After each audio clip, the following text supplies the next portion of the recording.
Hello guys, kumusta kayong lahat? And ayan, today magluluto tayo ng ating paborito na seafood. Kayo ba mahilig kayo sa seafood? Ayan.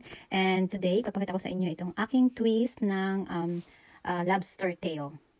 And then, medyo healthy tayo ngayon, kaya ayan, umpisa natin dito sa ating pumpkin. I-roast lang natin siya, and then later is gagawin natin siyang pumpkin puree. And meron din akong inihanda dito na broccoli and itong asparagus dahil mahilig tayo sa gulay. Kaya ayan, ibablanch lang natin siya mamaya. Mag-boil lang tayo ng water and then i-blanch lang natin siya ng mga 1 to 2 minutes.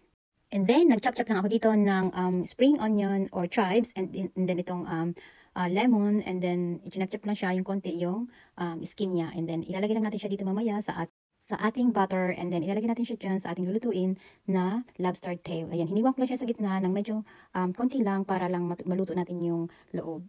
And then after nyan, isi-season lang natin itong ating lobster tail, and then itong ating scallop. Ayan, nilagyan ko siya lang ng salt and pepper and paprika. And then i-set aside lang natin, and i-check naman natin itong ating roast pumpkin kung okay na. And then kapag okay na siya at malambot na, ayan, tatanggalin lang natin yung balat.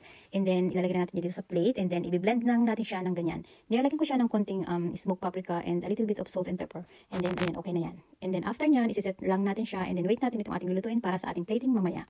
Favorite kasi ito yung aking partner, itong pumpkin puree, sometimes yung beetroot, ayan, gusto-gusto niya, sometimes yung cauliflower, and very healthy talaga siya. And then ayan, ipinastart ko lang itong ating lobster tail, and then itong ating scallop sa small amount of butter, and then ayan, lalagyan ko lang siya ng yung chinap-chop ko kanina na chives, and then lalagyan ko yan siya ng konting squeeze of lemon, and then para mag-infuse yung kanyang flavor, ayan.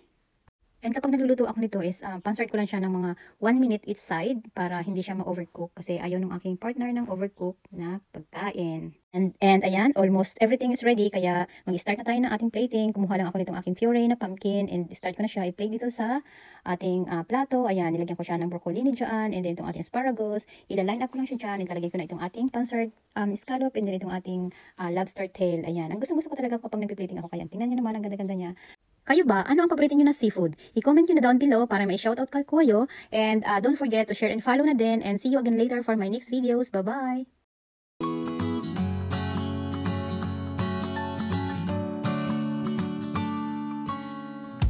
Podría escribir un muro de lamentos, inventar alguna excusa para irme lejos.